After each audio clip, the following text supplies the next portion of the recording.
Bom, pessoal, então esse vídeo ele tá acelerado, mas vou tentar mostrar para vocês aqui com os comentários um pouco de como é que é o processo, construtivo dessa ilustração, ok? Então, bom, essa ilustração ela foi totalmente desenvolvida no Photoshop 2019. Mas ele é muito parecido com o software que vocês estão usando aqui no laboratório. E então eu começo mais ou menos assim. A gente pode, na primeira camada, na camada de fundo, né, de background, usar a cor que você preferir. Tá? Tem gente que gosta de começar com fundo cinza, tem gente que já gosta de começar com fundo colorido, né, para já dar uma orientação à ilustração final. Eu vou começar com fundo branco mesmo e vou criar uma primeira camada, desculpa, onde eu vou desenvolver nessa camada acima da camada de fundo branco, né? Eu vou desenvolver um esboço inicial. Esse esboço inicial ele é totalmente feito a partir do zero, com uma tablet. Não precisa ser uma tablet Wacom, né? Mas eu possuo uma tablet Wacom, mas você não precisa trabalhar com esse tipo, com essa marca especificamente, né? Mas enfim, é a que eu estou usando.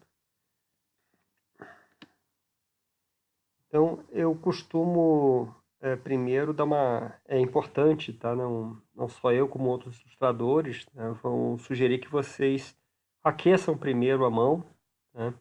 O trabalho com a tablet não é igual a... É muito parecido, na verdade, é até extremamente semelhante, mas não é igual a trabalhar com uma folha de papel. Então, se você já está acostumado a rabiscar, a esboçar, a fazer uma arte em papel, vocês vão reparar que a transição para a tablet não é imediata. Ela não é tão direta, tão simples assim. Mas beleza. Tem algumas configurações, né, algumas ferramentas que que eu gosto de usar. Uma das ferramentas é a ferramenta para mudar, né, o ângulo da página. Então, é comum, né, a gente observar professores de ilustração em academia, né, forçar que o aluno consiga fazer uma curva sem mexer o papel, né? E uma coisa que eu posso adiantar para vocês é que, em geral, esse tipo de professor não sabe desenhar, né? Porque existe um ângulo de conforto para você fazer um traço, né? E existe um limite desse tilt, tá? Um limite desse ângulo de dobra do pulso, tá? A partir de um determinado limite, não é confortável mais desenhar. E a gente tem que desenhar com gosto, com alegria, com paixão, né? Então tem que ser ergonômico, né? Tem que ser confortável desenhar, o trabalho com desenho, né? Senão você já desiste, né? Então, a primeira coisa que eu posso falar para vocês é que, assim como no papel físico, né, eu giro o papel, né? Então, eu vou girar o papel, eu também vou girar a tela do Photoshop, né? E junto com a ferramenta de mão, você tem a ferramenta de girar visualização. O atalho dessa ferramenta é o R, ok? Então a gente usa, tá, a letra R, eu clico na letra R e, como vocês estão vendo aqui na animação, né, no vídeo, eu consigo girar, né, o papel, né? Ele tem uma bússola que me ajuda a posicionar na direção que eu quero, né? E esse giro vai deixar com que a curva que eu quero fazer, que eu quero desenhar, fique mais favorável ao ângulo de giro do meu pulso, né? Enfim. Então a gente pode criar camadas novas e nomear essas camadas, né? Uma outra ferramenta que eu acho que é importante a gente configurar, né, no pincel, a gente vai escolher o pincel, né? Eu sempre deixo configurado, né, o botão de suavização do pincel. Okay?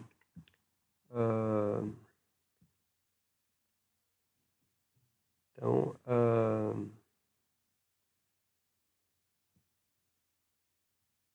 ele ajuda, né, a fazer um traço mais suavizado, né? Enfim. E eu também ativo, né, nas configurações do pincel o tamanho, o diâmetro do pincel, né? Então, normalmente eu uso um traço mais fino, mais ou menos em torno de 3 milímetros, não, desculpe, 3 pixels, né? 4 pixels, mais ou menos dentro dessa faixa, né? E com uma dureza mais ou menos de 50%. Né? Daí você pode manter a opacidade em 100%, pode talvez diminuir um pouco o fluxo, diminuir um pouco a suavização, para você fazer um traço mais sensível, né, à pressão da caneta, né? E basicamente é isso. Então, vou começar fazendo um aquecimento aqui, uns rabiscos, uns traços, né? E quando eu estiver satisfeito, eu jogo fora, né? E reinicio, né? Faço uma nova camada, renomeio a camada, né? É bom também trabalhar a circunferência, né? Então, fazer ovoides, né? Desenhar elipses e circunferências para ir aquecendo isso, né? E, enfim. Então, vamos fazer primeiro um traço, uma linha de movimento, né? E essa linha de movimento vai ser a coluna vertebral da nossa criatura. Então, vou traçando aqui mais ou menos o corpo, né? O tronco, a barbatana caudal, cabeça, né?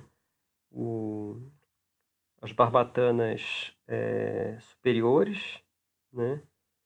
E finalmente a barbatana dorsal, né? Então, pode usar a ferramenta de borracha, que é a letra E, de Erasure, né? Depois da ferramenta borracha, a gente pode trocar para a ferramenta pincel, que é o B, de Brush. E a gente faz o traçado básico, né, que é o esboço do esqueleto do nosso desenho. Então, fiz 3 peixinhos, o peixe Pokémon principal, né?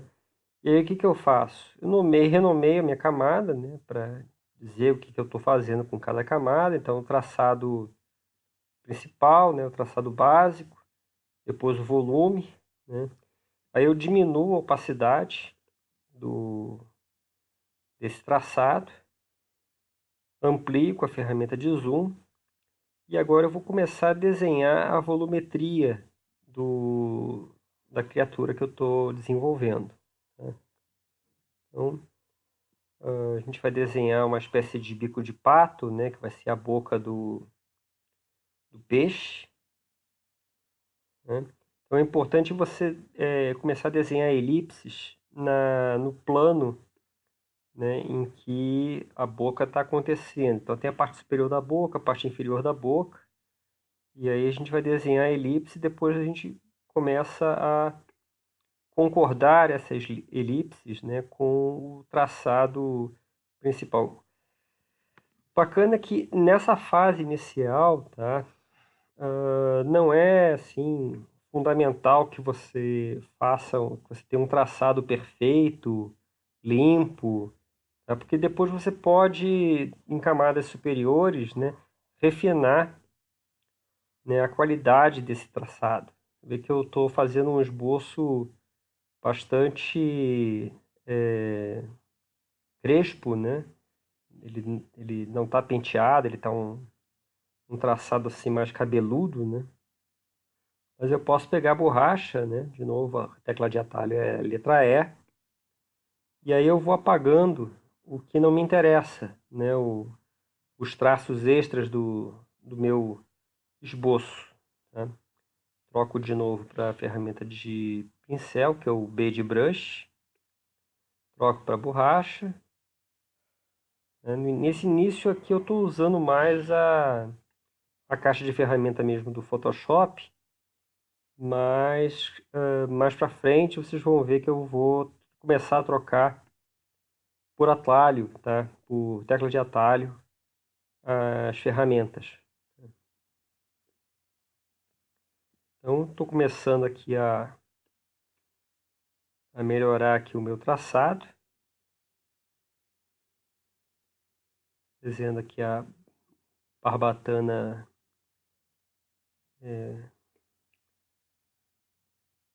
esquerda, né? Frontal. Então já vou dando volume, ó, à barbatana. Então dou a impressão de que a barbatana está se dobrando, né, para ela ficar bem delgada e bem fluida também, como se o peixe estivesse dentro d'água. Então, novamente, eu apago o que não me interessa, vou refinando a minha geometria.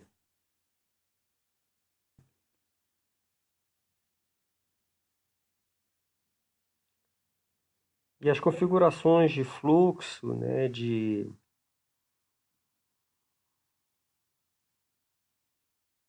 opacidade, né, do pincel, elas vão ajudando a melhorar esse traçado. Não estou satisfeito, você pode apagar. Ó, começar a usar a ferramenta de giro, que é o R, ó, e aí eu reposiciono.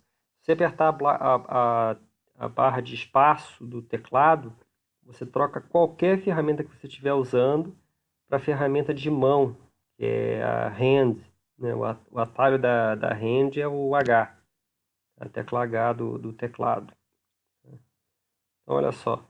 Aí eu consigo fazer a curva com muito mais conforto, tá? Porque o papel, a minha prancha de desenho, né, ela está numa posição mais favorável à curvatura da minha mão. Ok?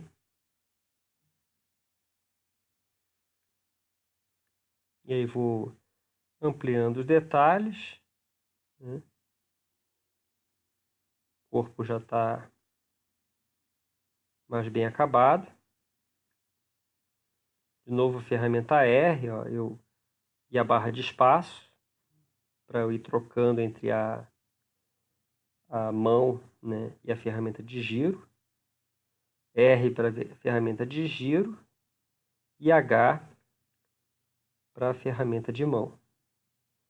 Então, com isso eu vou começar aqui a fazer o esboço da barbatana caudal.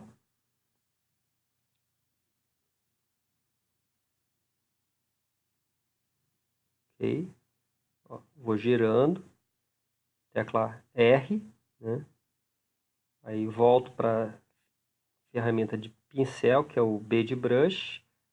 Se precisar apagar, troco para a ferramenta E de borracha, R para girar.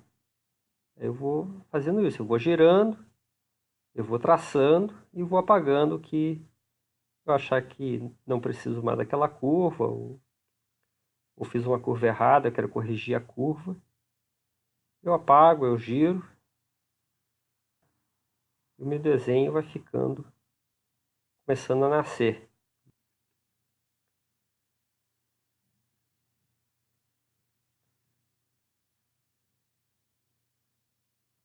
Ó, eu vou ajustando, ó, fazendo bem parecido com o esboço no papel, tá, pessoal? A gente faz isso no papel também. Então você faz um traço, não gostou daquele traço, você traça por cima, depois você apaga. A vantagem do papel digital, né, é que ele não vai rasgar se você apagar, ele não vai marcar, né? Então é bem melhor de trabalhar do que com papel real. Mas dá para ver que o processo de criação, né, o processo de trabalho, ele é muito parecido com o papel, com desenho físico, né, com desenho analógico.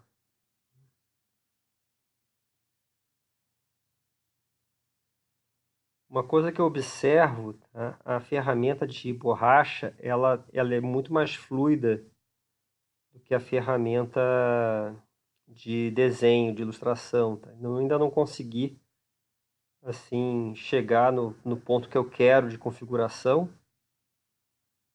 Eu, por mim, a ferramenta de pincel seria tão fluida, né, tão fácil de usar quanto a ferramenta de borracha. Mas, enfim, acho que a gente consegue chegar num bom resultado de esboço. Então, eu já tenho a volumetria aqui do meu desenho. Vou começar a trabalhar aqui os peixinhos, né? Ó, aí já fica um traçado bem mais fluido.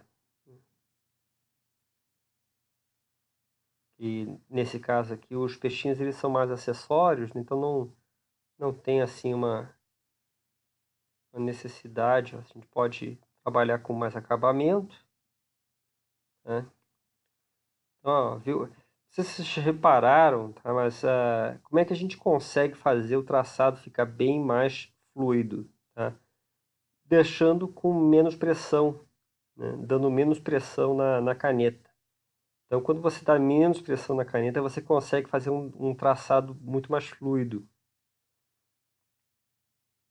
Então, agora eu vou fazer uma terceira camada aqui, né, que vai ser o detalhamento, né, da line art propriamente dita. Ok? Então, ampliar mais aqui para eu começar a fazer o lado com maior detalhe. E eu vou usar a ferramenta de elipse. Agora eu quero fazer um desenho bem mais preciso da minha elipse. Tá? Então eu vou fazer uma elipse. Fiz uma elipse ali, vou botar na posição que eu quero o olho. Essa elipse vai ser a forma básica do olho. E aí eu dou um contorno para essa minha elipse. Posso alterar a característica de cor, né, do contorno. Se vai ter cor de preenchimento, se não vai ter cor de preenchimento. Ó. Dupliquei a elipse, agora eu vou fazer a íris. Okay, eu estou alterando ali o giro da íris. Vou duplicar de novo. Troquei a cor para branco. E agora eu estou fazendo os brilhos, ó, o brilho do olho. Então, eu consigo controlar mais, eu consigo deixar uma geometria mais interessante. Né? Bom, agora eu vou começar a fazer com que o meu traçado tenha a cor que eu quero dar para o meu desenho. Então, troquei a cor de cada espessura, de cada linha de contorno, né? Colocando essas linhas de contorno com uma coloração verde, verde petróleo, claro, né? Clarinha, quase um ciano, né? Então essa vai ser a cor do meu traçado. Daí eu volto para a caneta, para o pincel, né? Tecla de atalho B, e vou começar a detalhar, né, a caixa do globo ocular do peixe, né? Começar a desenhar de forma mais orgânica as dobras da pele. Agora eu escolhi uma cor específica para as veias. Estou apagando elas. Na verdade, não estou apagando, estou usando a ferramenta da mão, né, do dedinho, para suavizar a passagem. Então, o que eu fiz ali agora, eu travei pixels transparentes no painel de camadas, na paleta de camadas, e eu pintei com um vermelho mais específico para ficar com mais cor de sangue ali as veias do. Então, agora eu voltei para a ferramenta Brush, troquei com a tecla X a cor verde para ela ser a cor de primeiro plano, e estou começando a fazer desenhos da textura. Estou criando verrugas na textura da pele do peixe. E agora estou fazendo a linha de contorno da cabeça. Usando com a ferramenta R, né, de giro, eu começo a desenhar a cabeça, né, detalhando a cabeça.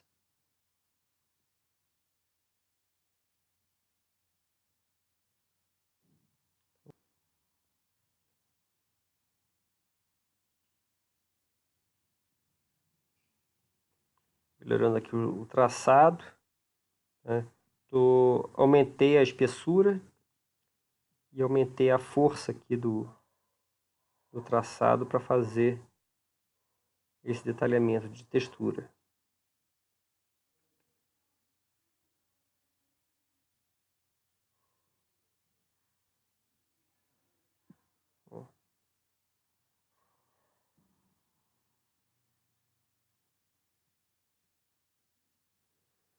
Então, aquele desenho inicial da volumetria, ele é só uma base, né, que vai me servir de guia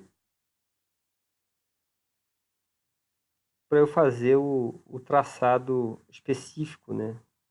Estou usando a ferramenta de borracha para apagar, deixar o traçado mais limpo. Então, vou dando mais acabamento no meu traçado. Volto para a ferramenta de pincel, teclado de atalho B. E a minha boca vai ficando cada vez mais detalhada.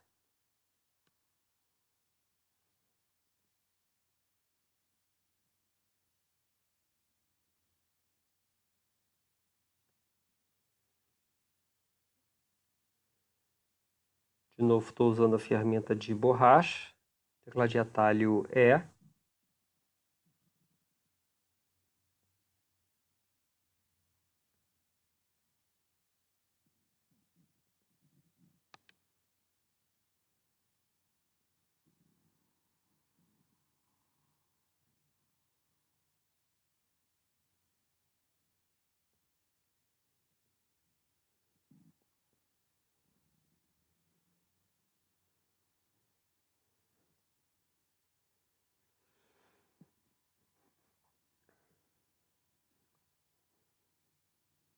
Certo? Vou desenhando uma musculatura ali na parte de abertura da mão. Vocês veem que toda essa parte o traçado é bem orgânico, ó, e você usando, deixando a tua mão leve, né, você consegue fazer de forma relativamente rápida, né, apesar de que, obviamente, esse vídeo ele já está acelerado, né, mas é relativamente rápido e você não precisa se preocupar muito, tá, com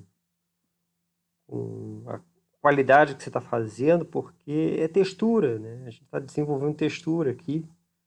Então não é assim importantíssimo você ser preciso nesse momento, né? Contanto que você desenhe, que você consiga, seja capaz de criar as ranhuras, né? O efeito final fica satisfatório, né?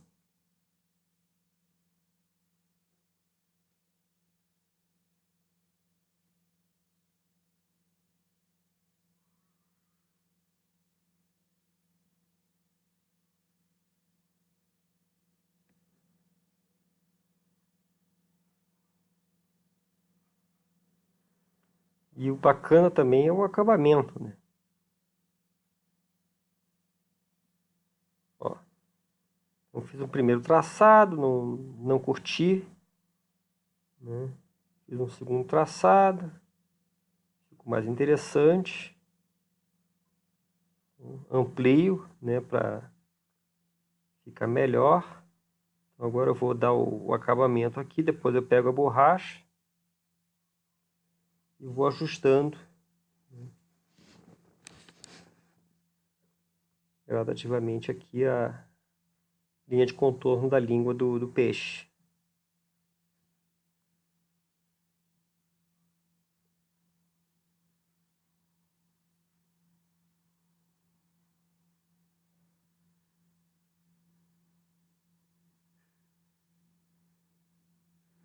Uso a ferramenta R para fazer o giro e o meu traçado ficar mais de acordo com a direção da minha mão, né?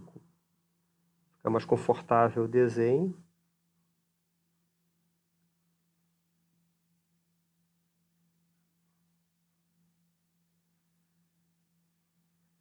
Aí reposiciono para o ângulo que normal, né? Ajuste de novo a posição da tela.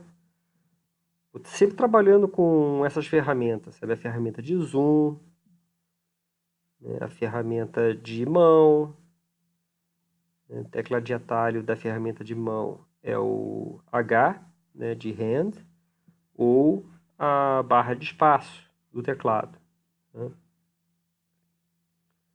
Então, agora eu estou detalhando aqui um enrugamento, né? Uma dobra de pele que seriam assim digamos assim, o pescoço do peixe, né? A gente pode começar a desenhar algumas texturas aqui na pele.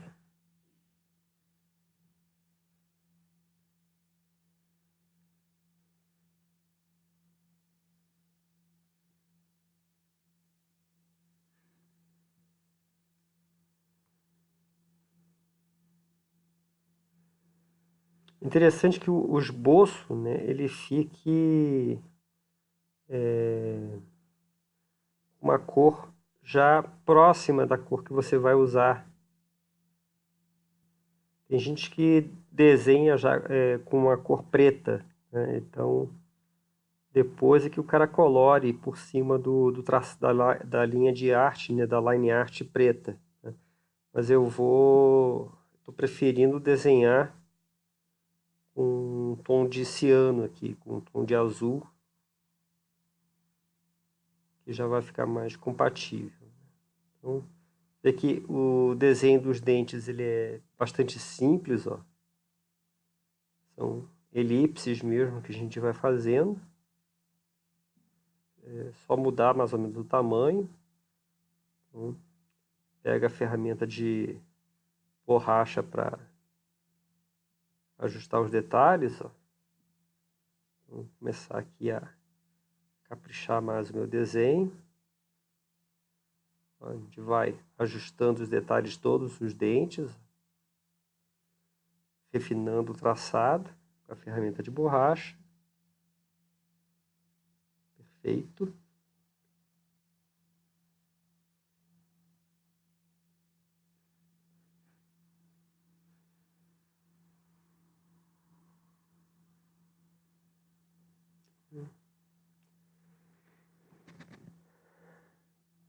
E estou usando aqui o Photoshop, tá, pessoal? Porque estou mais adaptado a usar o Photoshop mesmo.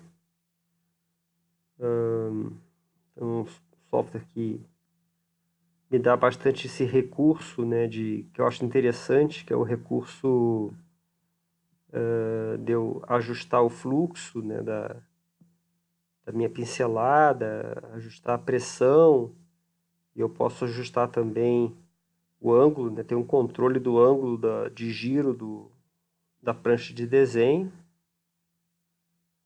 Isso também facilita pra caramba, mas muitas das técnicas que eu estou usando aqui, né, eu poderia estar perfeitamente trabalhando no software livre, tá? No software open source como o GIMP, por exemplo, né?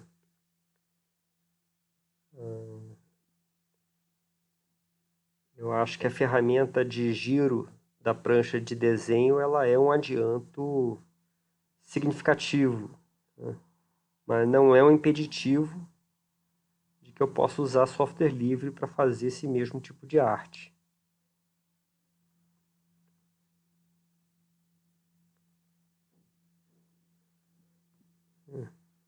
Não me deem um desconto, tá, pessoal? Que de vez em quando eu esbarro assim em alguma tecla e aí aparece as telas aqui do pincel, ou então aparece algumas telas aqui de configuração da própria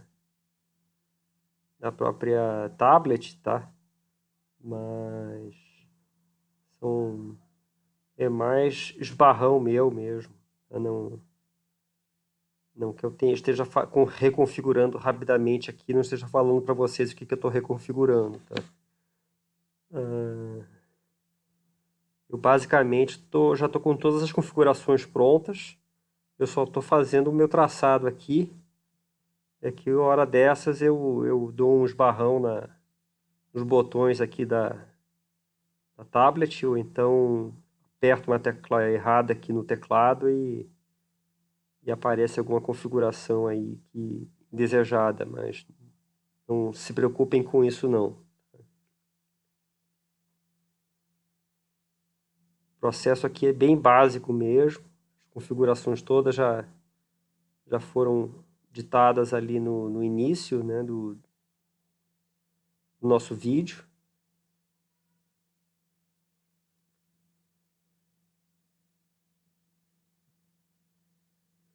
Eu ainda estou usando bastante a caixa de ferramentas, tá? Porque eu sei que alguns dos alunos não estão adaptados, né, ao Photoshop. Eu quero que vocês vejam a ferramenta específica que eu estou usando.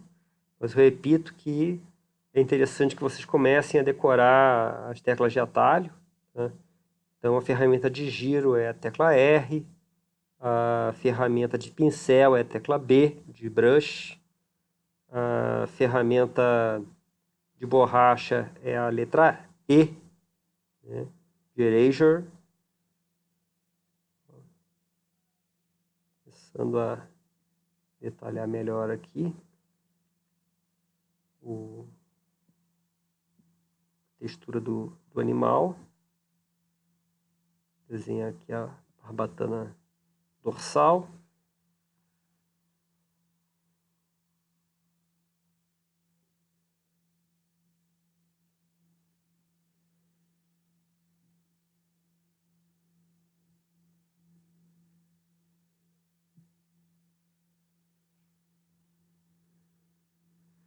Detalhar melhor aqui os peixinhos.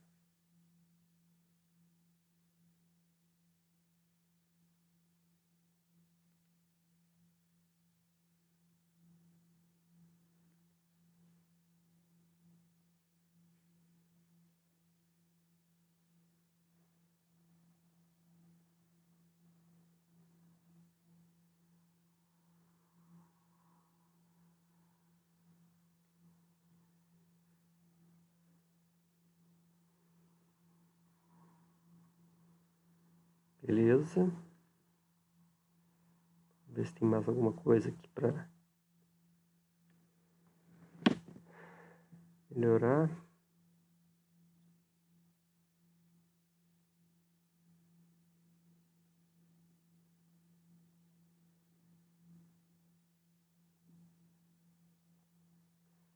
Agora eu vou começar a desenhar, detalhar os outros peixinhos.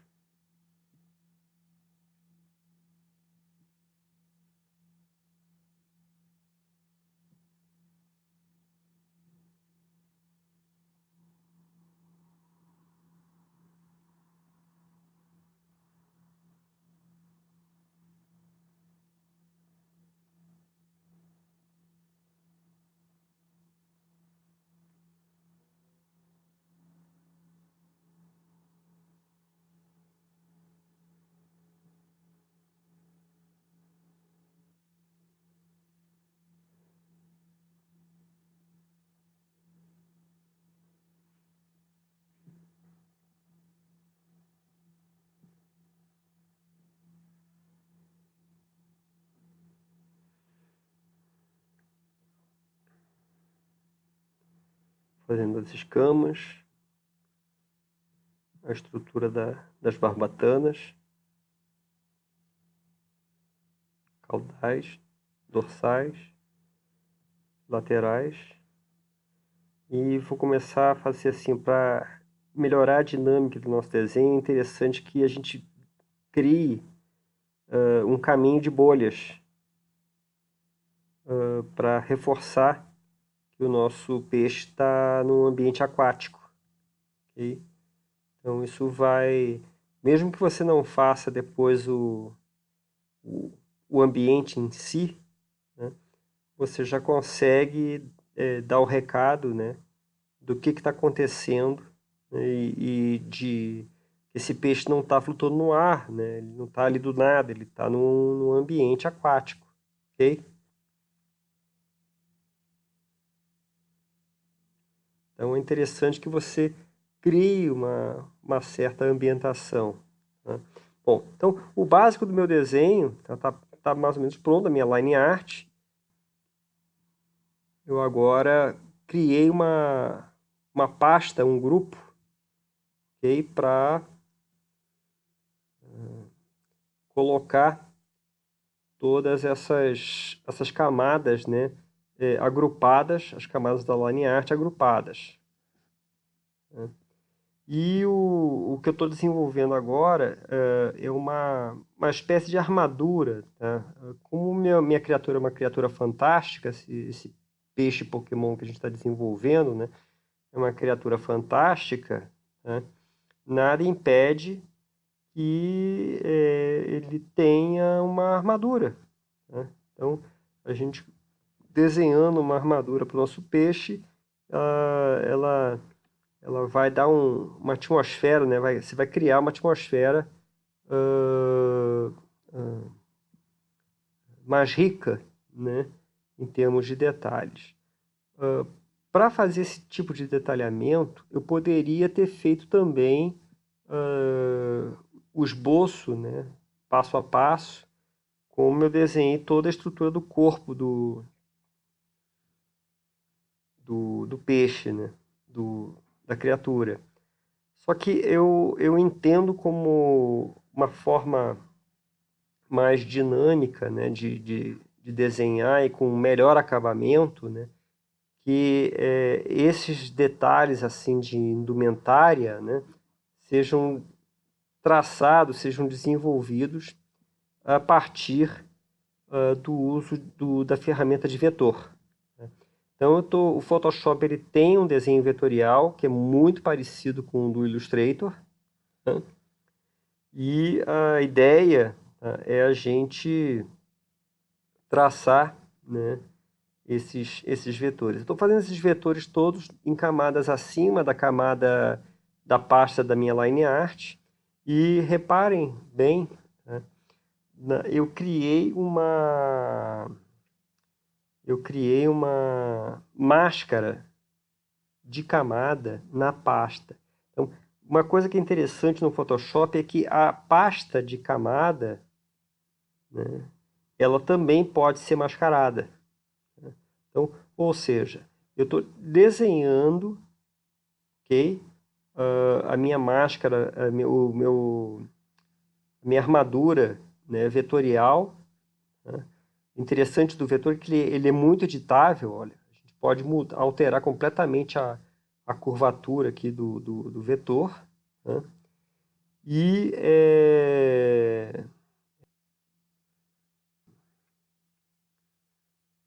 aí eu posso esconder o que eu não quero ver do desenho original pintando uma máscara de camada, ok? Como eu estou fazendo agora ali, né?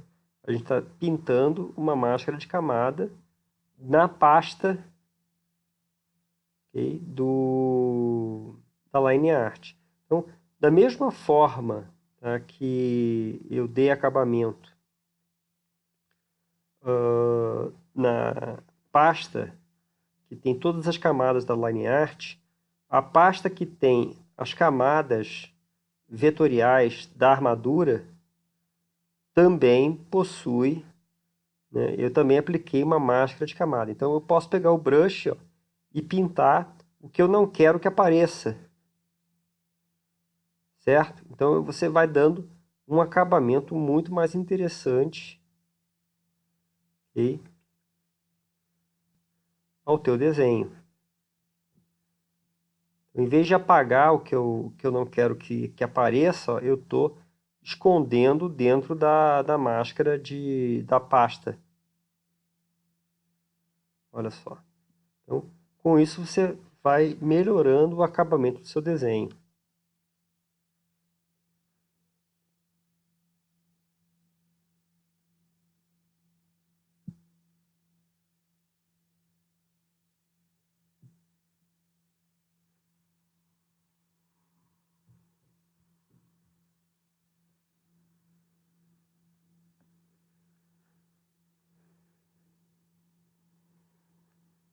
Basicamente é isso, né? Toda a parte de detalhamento da armadura do peixe está sendo feita com vetores.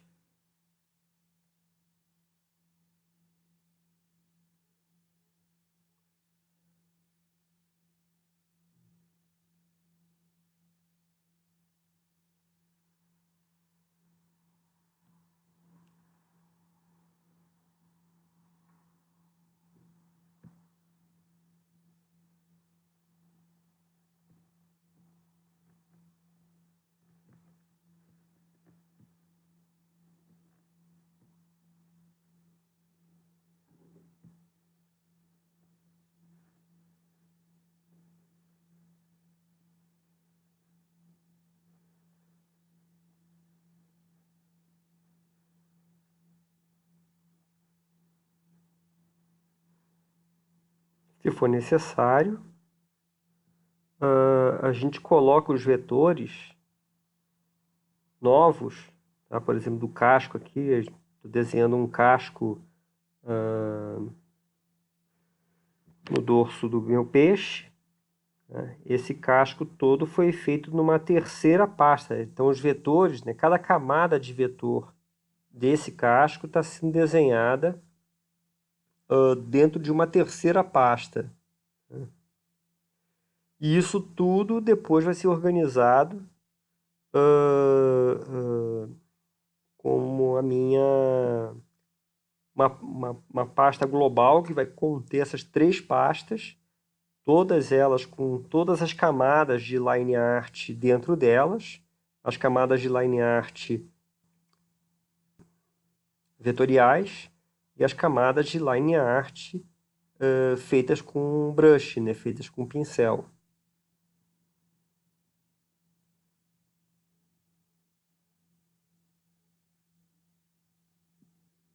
Ok? Beleza. Cada vez mais detalhado o nosso desenho. Dou uma ampliada para ver aqui a qualidade do acabamento. Eu vou pintando de preto para esconder e vou pintando de branco para mostrar novamente o que me interessa, né? Então, algumas coisas estão ocultas, eu vou pintar e eu quero que elas voltem, né, a aparecer, né? Então, eu preciso pintar, né, de preto ou de branco na máscara para eu ocultar ou eu reapresentar os detalhes que me interessam, né? Isso vai me ajudando a refinar o meu acabamento.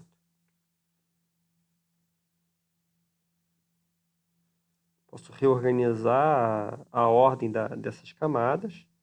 Agora estou criando uma camada nova que vai ser as células, né?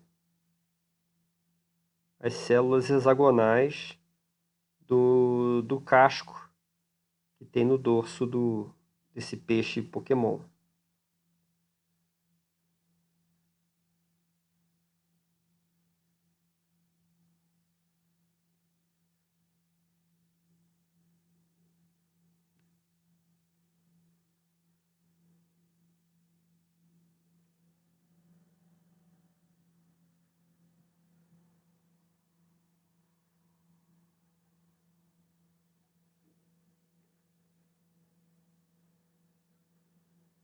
Nosso desenho já está quase no final, né? O traçado aqui. Quando você quiser que o teu desenho tenha mais detalhamento, tenha detalhes mais finos, né? Aí você vai lá e você diminui o diâmetro do seu pincel. Então, meu pincel agora estou trabalhando ele em torno de 1 pixel ou 2 pixels de diâmetro. Tá? Então, consigo fazer um traço bem fininho mesmo. Mais fino do que isso, não tem como fazer com o pincel brush, tá? Com o pincel, com a ferramenta de pincel, ferramenta brush. Aí, se você quiser deixar ele mais refinado, mais detalhado, vai precisar usar a ferramenta do dedinho. Que o nome em inglês era Smudge. Né? E aí está, acho que basicamente é isso. O nosso traçado já está praticamente pronto. Ainda falta aqui alguns detalhamento aqui de placas ósseas, né, que esse peixe possui no desenho original. Lembrando que não é uma criação minha, tá? Eu estou me baseando num exercício do livro, a página 157 do livro The Monster Book of Manga, que é o livro que eu apresentei para a turma.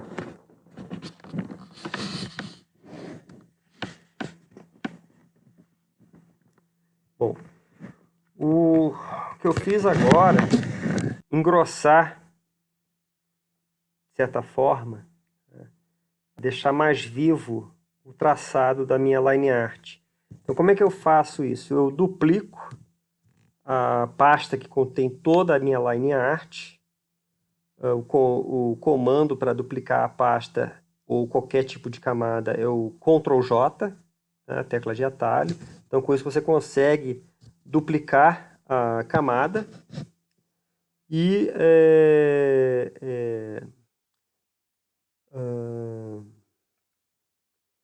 e aí eu aglutinei, okay? Eu achatei esse grupo, né? Transformando o grupo em uma única camada. Né? Então, com isso, a sobreposição, né, da camada de cópia com o grupo me permite ter um traçado mais denso, né, mais vivo. Né? Se você quiser, você pode duplicar de novo e aí você vai ter um traçado ainda mais vivo, né, mais denso. Né? Então, meu processo de pintura, tá, pessoal, ele funciona sempre abaixo da camada de line art. Então, as camadas de line art vão estar acima e as camadas de pintura elas vão estar na parte de baixo. Né? Então, agora eu estou usando a ferramenta de borracha para apagar as áreas que eu não quero que estejam pintadas.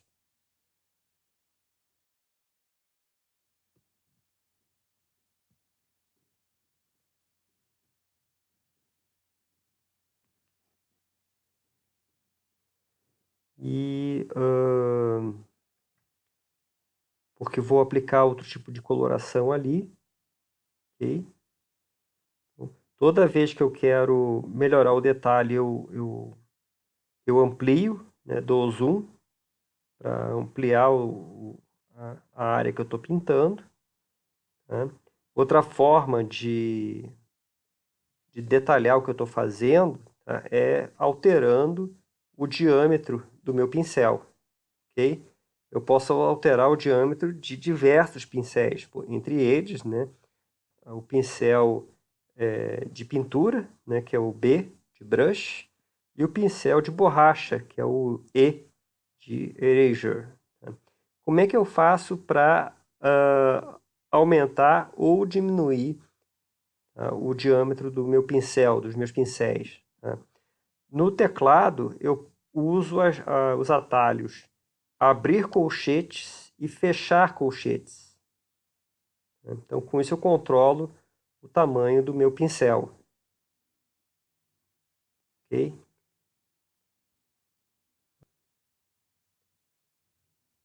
Beleza. Eu vou colocar essas minhas camadas também, principalmente as camadas de line art. Tá? Eu vou colocar as camadas de line art no modo... tirar o modo de comportamento, o modo de mistura da camada, né? Ou o modo de blend da camada. Eu vou tirar o modo normal e vou colocar o modo multiplicar.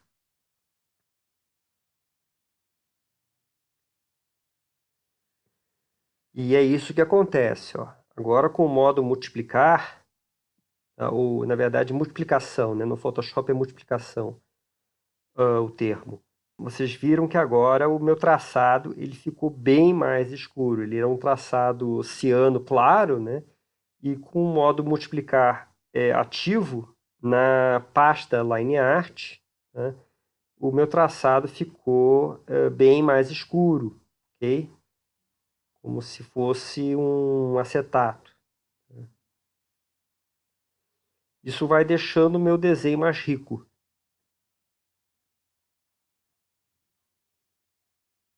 E com a característica, né, de acabamento que eu desejo para o meu desenho, minha pintura final.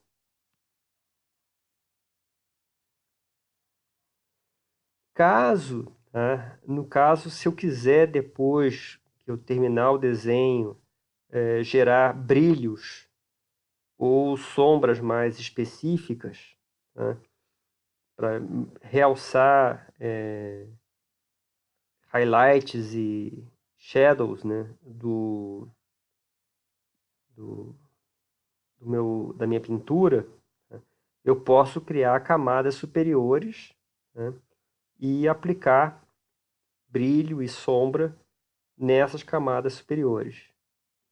Ó, assim como no desenho, tá, processo de traçado da meu line art, eu também vou usar a ferramenta R, a ferramenta de giro, né, teclado de atalho R, para alterar a posição da minha prancha de desenho e eu conseguir, né, ângulos melhores de pintura.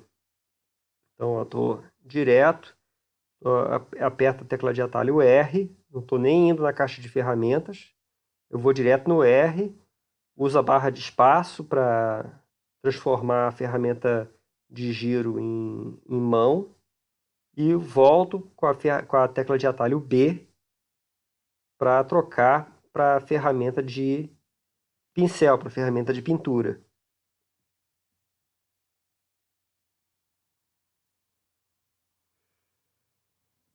Outra coisa que eu faço no meu processo de pintura, tá, pessoal, é pintar a linha de contorno primeiro. Então eu vou desenhando, ó, em vez de preencher exatamente o desenho, eu prefiro, tá? Não é que eu faça isso sempre, mas eu prefiro pintar o contorno primeiro e aí depois eu aumento o tamanho do pincel, tá? Eu aumento o diâmetro do pincel para fazer um preenchimento mais rápido.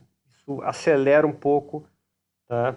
Faz parte do meu fluxo de trabalho esse tipo de organização, tá? De método, né? Pintar primeiro a linha de contorno e depois a linha de preenchimento.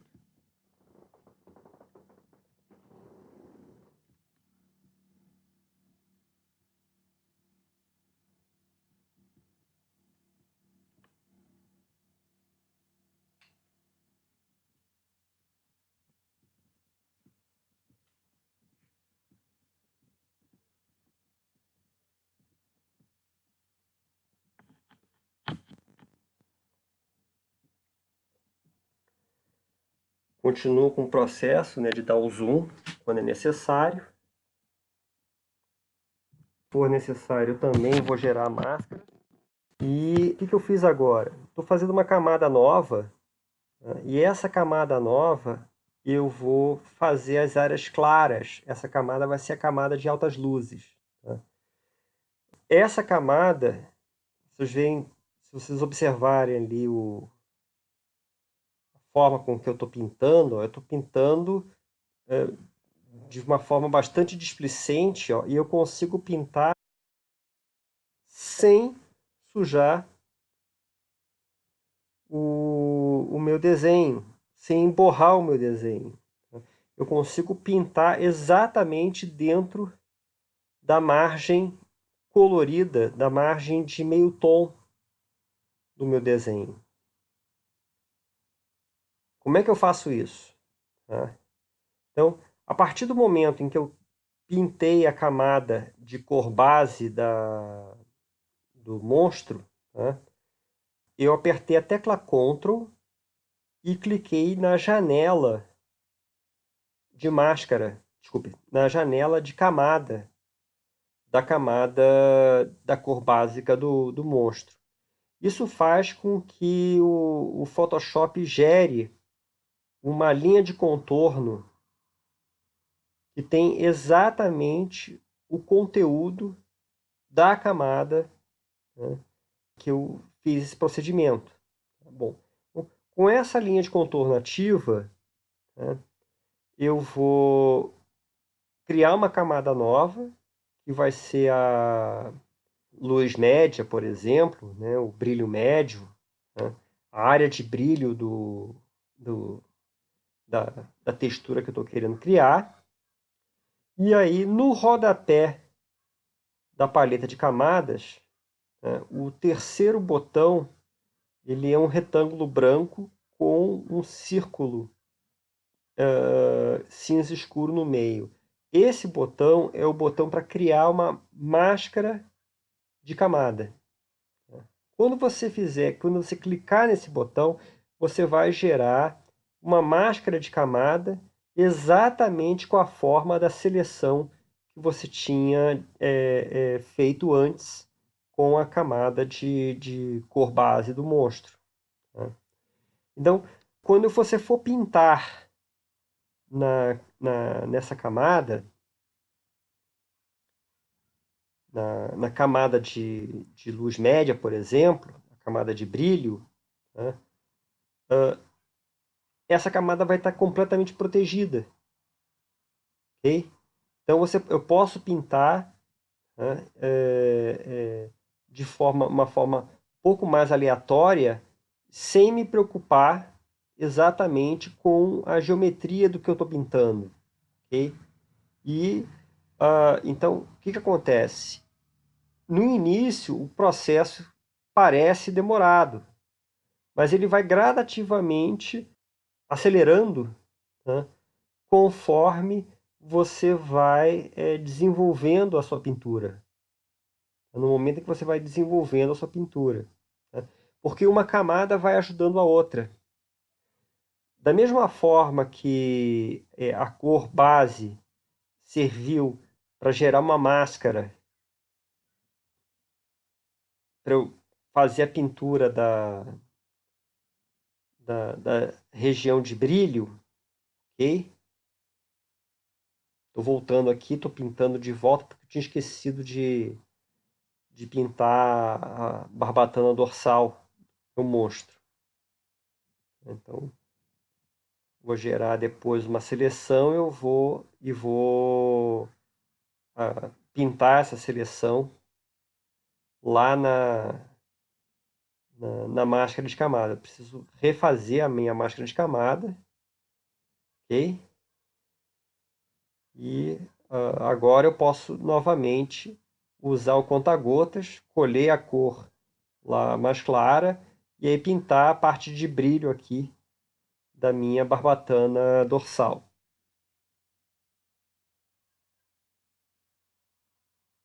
Ok.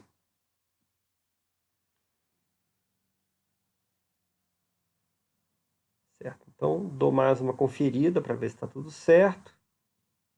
Apago o que eu tiver que apagar. Eu posso até apagar, em vez de apagar, eu posso pintar, né? Já que eu tenho uma máscara de camada, eu posso pintar na máscara de camada. Como é que funciona, né? E é importante enfatizar isso. A máscara de camada funciona assim.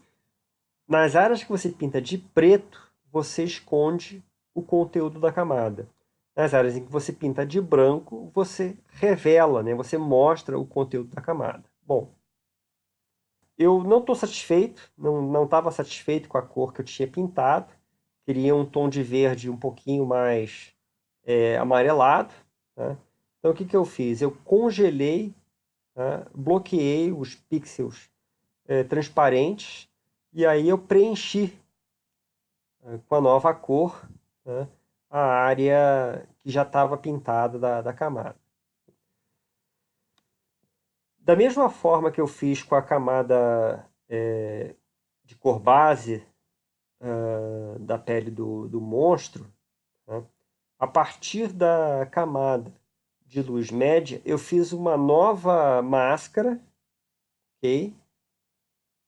De camada para criar as altas luzes. Então agora eu vou pintar todas as áreas de altas luzes aqui, ok? E gerar também uma textura na pele do meu monstro, tanto na armadura dele, como na pele propriamente dita.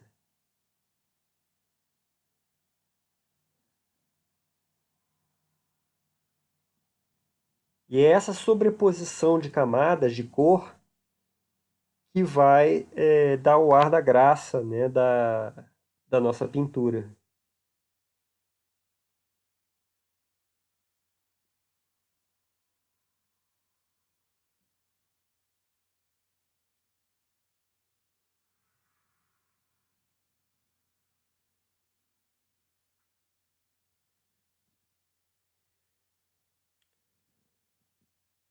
A própria disposição dessas camadas, né, vai me ajudando a criar a minha textura.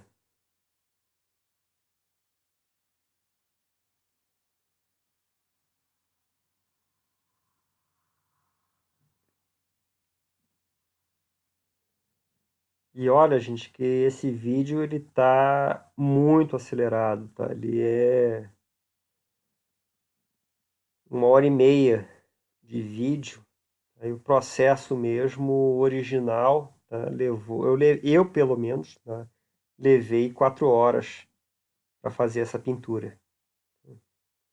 Mas isso pode dar para vocês uma ideia do quanto que vocês vão cobrar também por desenhos assim, tá? Para fazer uma estampa de camisa. Tá? Pensem o seguinte, tá? Se vocês forem levar 4 horas, então, por exemplo, para fazer uma camisa, uma estampa de camisa, por quanto que vocês vão vender isso, tá? Essa ilustração? Tá? Vamos pensar assim, vocês vão ter que pagar o software de vocês vão ter que pagar energia elétrica, vão ter que pagar aluguel, vão ter que pagar as contas, né? Vão ter que pagar um salário para vocês, tá? Enfim, vão ter que todos os custos, né, de produção, né, do desenvolvimento de vocês. Então, acho que um valor, né, razoável para a gente começar, né, seria pensar assim em R$ 50 a hora. Não seria daí para cima, tá, pessoal? É daí para cima. Nada menos do que R$ 50 a hora. Então, R$ 50 vezes 4, tá, dá 200 pila, R$ 200. Então, 4 horas e 16, 4 horas e meia, né? Então vamos pensar em R$ 250 uma imagem completamente acabada seria o valor de uma estampa, né? De uma arte como essa. Bom, agora eu estou criando, mais, gerando mais volume na minha pintura. Eu ainda estou usando o processo de máscara ali, ok? Mas eu estou pintando, o meu pincel ele está no modo multiplicação uma opacidade, né, enfim, de 19%, de 20%, e aí a gente consegue melhorar, tá, a volumetria. Ela fica mais realista, ok? Eu posso intercalar, tá, o uso da borracha, o uso do pincel. Se você quiser aumentar, tá, a ênfase nas sombras, você pode pintar mais de uma vez. Então você reforça a cor da sombra que você está desenvolvendo. Você pode misturar essas cores com a ferramenta de smudge, né, que é o dedinho, né? E aí, bom, o que eu estou fazendo agora é pintar, né, as dobras e outras áreas mais ósseas da minha armadura. Ok? Então, estou usando uma tonalidade mais com tons mais de amarelo, ok? Um amarelo meio bronze, né, meio oxidado, ok? E escuro também.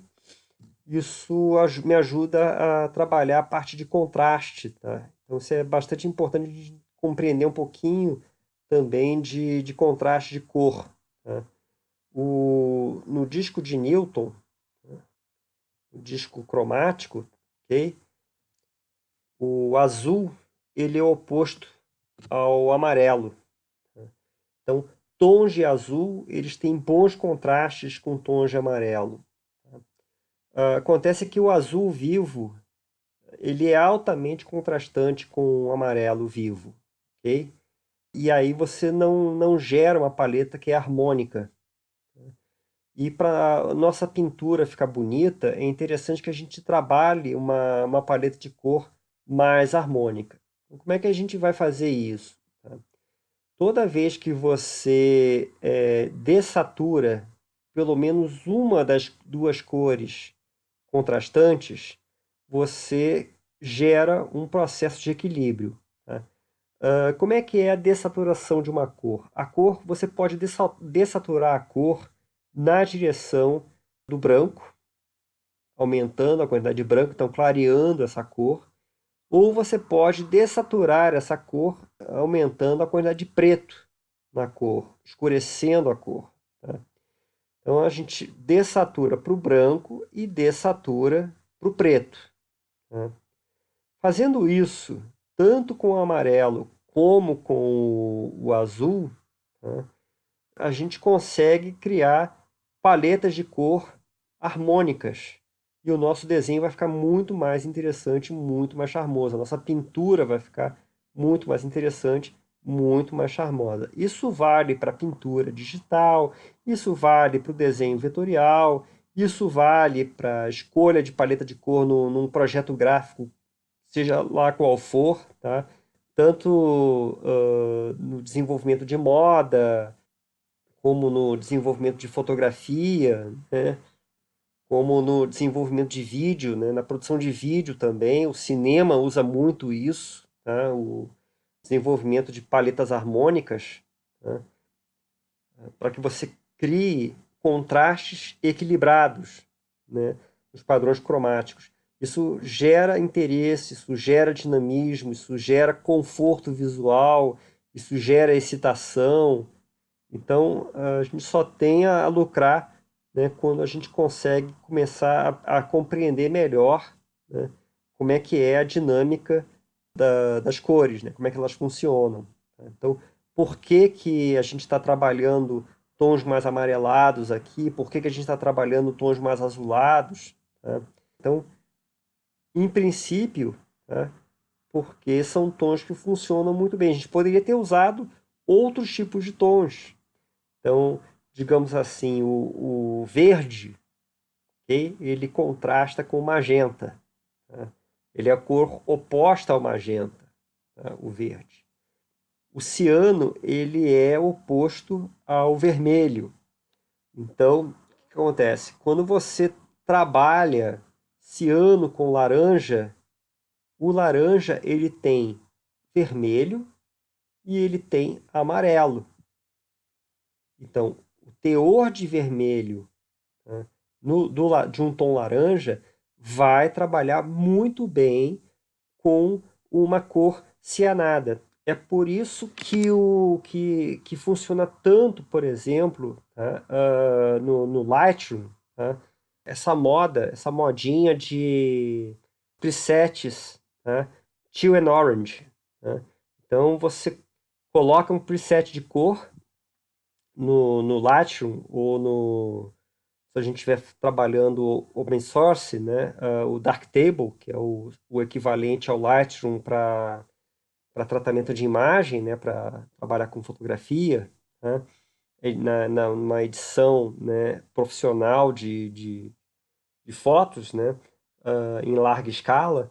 Então você coloca um preset para deixar tons terrosos, tons ferrugem, né, que vão muito na direção do laranja, né, tanto para o terreno como para a vegetação, né, e aí você joga um ciano super saturado no jeans do short ou da saia que a menina tá usando, ou da jaqueta que o rapaz tá usando na foto, o casal, enfim, deixa o cabelo da menina mais ruivo, mais alaranjado, coloca um tom de laranja no pôr do sol, enfatiza esses presets da área ambiental e a área de indumentária, né, de figurino, você já joga mais pro ciano. Ou então, assim, a pessoa tá, a menina, a modelo, o rapaz, o casal, né? Eles estão namorando, sentados no asfalto. Então, o asfalto você vai colocar bastante ciano no cabelo, na vegetação, no céu do pôr do sol, você já vai enfatizar o laranja, né? E, enfim, então, novamente, o que a gente está trabalhando? A gente está trabalhando teoria da cor. A gente está trabalhando paletas harmônicas, né? Porque você não tem, se você está usando, né, o laranja, você não tem o amarelo saturado. Esse amarelo ele está misturado com o vermelho para fazer o laranja. Então, tons mais escuros de um jeans, ou de um asfalto, ou de um poste, ou de uma grade telada de um muro, que vão ficar desde um ciano claro até um azul escuro, né? Todos esses tons vão combinar de forma bastante harmônica com os amarelos e os vermelhos dos tons alaranjados, das altas luzes, dos tons médios e das sombras dos materiais que você gerar um preset com esse tipo de paleta de cor.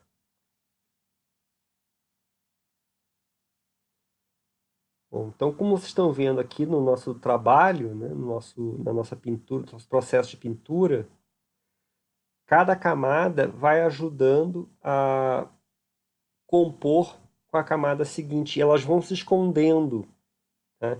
Então, eu consigo pintar, depois que eu pintei as primeiras camadas, eu não preciso me preocupar tanto sobre os limites, okay, do que eu estou pintando. Então, agora estou fazendo uma pintura um pouquinho mais clara, tá, com o meu pincel com uma opacidade de 50%, para criar ali os brilhos dessas regiões mais amareladas. Ó. Agora eu estou pintando com bastante fluxo, com fluxo reduzido, opacidade reduzida, né? E vou usar também o dedinho, né, o smudge, para gerar um blend, para gerar uma mistura, né, dessas cores. E aí a gente consegue criar uma textura mais realista, tá? Com um sombreamento mais natural, mais espalhado. Tá? Você gera um gradiente, né, de de volume, né? Aumenta a volumetria, né, do nosso trabalho.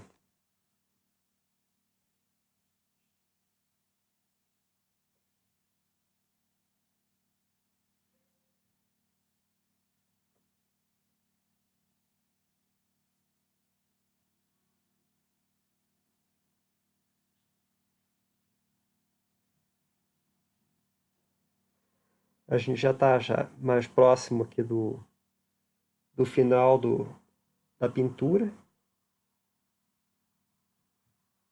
Ó, estou usando a ferramenta de smudge para fazer esse espalhamento e melhorar, né, a qualidade da nossa pintura. Agora vou pintar com a tinta ao contrário, né, eu inverti. Agora estou pintando com um tom um pouquinho mais escuro, no modo multiplicação, né, com opacidade de 40%. E aí você gera mais profundidade. Ó, eu consigo aumentar a profundidade da minha pintura. E é isso que vai gerando o volume do nosso processo de pintura.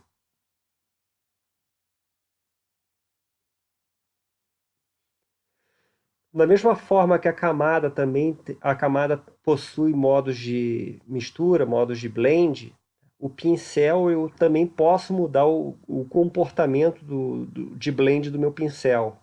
Ele possui os mesmos modos de mistura, os mesmos modos de blend da camada.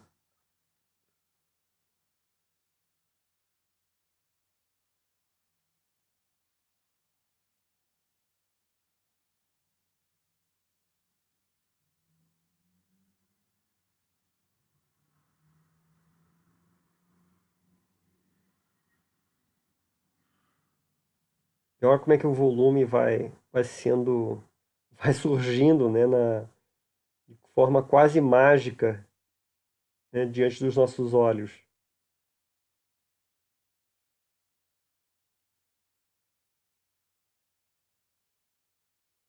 É muito interessante esse processo, sim. Agora eu vou pintar com uma cor um pouquinho mais forte, ó. E aí a gente vai gerando mais volume ainda.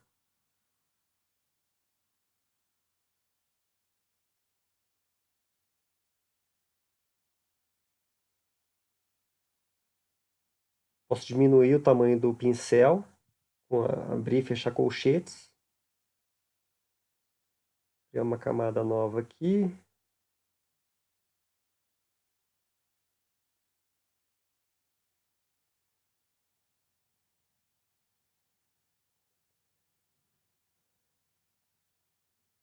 Pintando no modo de multiplicação em cima de todas as outras camadas, para gerar mais sombra.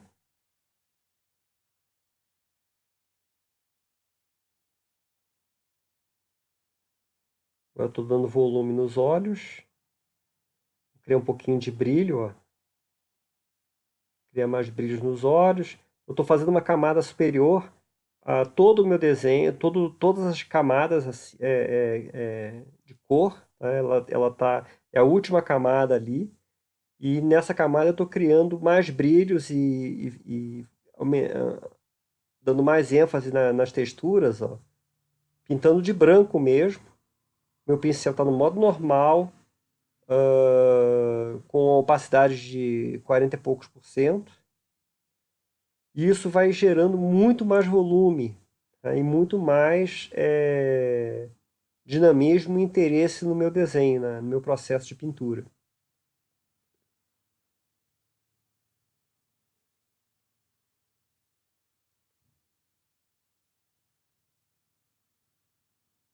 Certo? Então, é uma soma, né, um somatório de camadas, ok? Em que eu tenho camadas em que tem a cor base, eu tenho camadas que têm as altas luzes, eu tenho camadas que têm tons mais iluminados, mais clareados, eu tenho camadas que têm tons mais escurecidos e vamos chamar assim, de sombras e altas sombras, assim, digamos assim. E essa sobreposição de camadas que vai gerando, né, ah, o- toda a volumetria do desenho.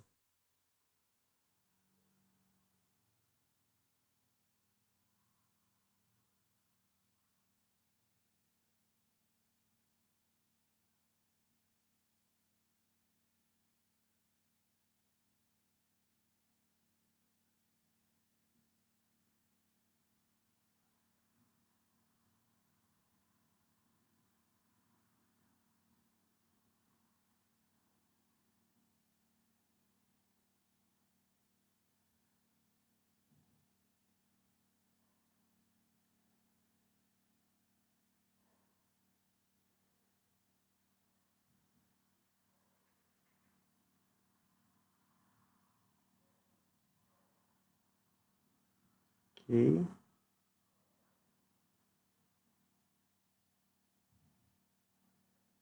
Mesma coisa para a borda ali do casco que tem no dorso do peixe.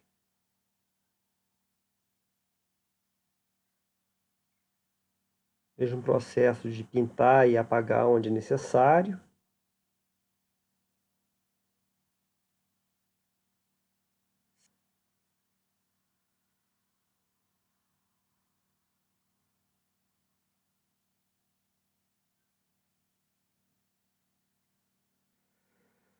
Agora eu vou começar a pintar as placas ósseas.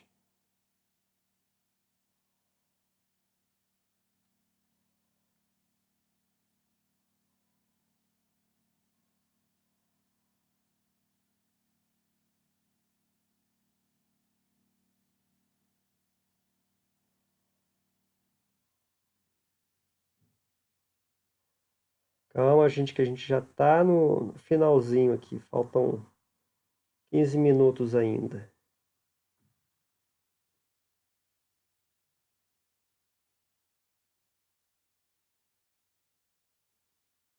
Sempre que necessário, a gente diminui ou amplia o diâmetro do pincel, né? Lembrando que a tecla de atalho é abrir colchetes e fechar colchetes via teclado. Isso aí, ó, já está pintadinho aqui. Beleza. Ótimo. Se for necessário, a gente reorganiza a hierarquia das camadas. Tô só apagando ali onde, pintando com uma máscara de camada onde é necessário. Ok, ó. Onde eu não quero que a minha camada apareça, eu vou lá e refaço, né, pintando, né, a máscara de camada. Ok.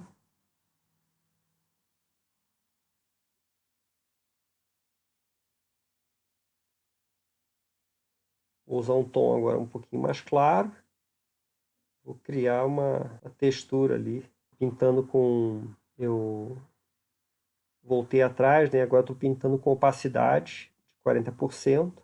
Vai ajudar a melhorar o volume, né? A volumetria ali das placas ósseas nas costas do meu peixe Pokémon. Certo? Agora estou traçando, vou traçar ranhuras nessas placas ósseas, né? Com a ferramenta de pincel. Estou usando um pincel de 1 milímetro, 1 pixel, 2 pixels de diâmetro no máximo.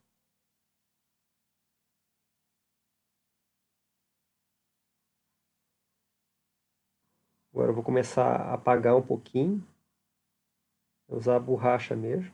Na verdade eu estou usando o pincel, né, o brush com o tom original para criar falhas, né, nessa minha textura. Ela vai ficar assim toda falhada e vai ficar bem mais natural. Posso melhorar o volume, criando umas texturas ali na borda do casco. E agora a gente vai começar a fazer um volume, né, nos hexágonos ali do casco do peixe Pokémon. Estou usando um pincel um pouco mais duro, né, cerca de 50% de dureza, e ele está com cerca de 50% de opacidade. Então, agora estou pintando com o próprio tom do casco, agora eu vou criar os brilhos. Fazendo o brilho aqui.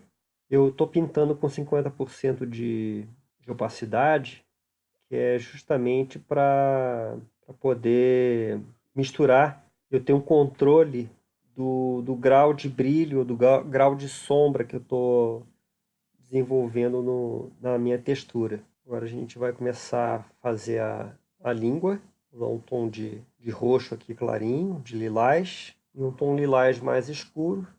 Então eu posso fazer o brilho e a sombra da língua. Estou pintando com opacidade, um controle de opacidade, que aí eu posso ter mais controle, né, já ir gerando o volume da língua conforme eu vou pintando. Começo a desenhar aqui o formato da sombra, de novo, enfatizando com vocês, né, que eu estou trabalhando tanto a opacidade como o fluxo, né, gerar uma mistura melhor. Necessário a gente apaga, onde é necessário, pinta a máscara, criar uma nova camada, começar a fazer Eu vou pintar, na verdade estou pintando na própria camada da língua. Nas áreas claras eu estou pintando com uma cor mais bordô. Estou usando o modo de multiplicação com a mesma cor bordô para dar mais sombra na minha língua. Ó, isso vai gerando uma volumetria muito boa na minha língua. E agora eu vou usar o tom mais claro para criar, ó, as áreas de brilho da língua também, da textura da língua. Isso gera uma textura muito mais orgânica, né, e muito mais natural. A criatura vai ficando mais viva, né? Então agora eu vou começar a fazer a pintura aqui da língua, perdão, da base da boca e do céu da boca do bicho, a parte interior, né, da texturização aqui da boca do bicho. A base da boca. Mudei para multiplicação, então isso vai me ajudando a gerar sombra, né, e dar mais volume. Vou alterar os tons agora, criar um tom mais marrom para fazer a pintura do céu da boca do bicho. Reduzir ali a opacidade, né, para minha ferramenta ir sobrepondo, né, a minha pintura. E aí eu vou gerando esse processo, né, de texturização. Ó, já coloco no modo multiplicação, diminuo a opacidade, diminuo a dureza, e aí a boca fica com toda a profundidade, inclusive da textura interna, né? Ó, como se ela tivesse várias camadas, assim, né? Várias camadas de dobra, ranhuras internas. Um pouquinho mais de acabamento aqui, de mais volume, quase no fim.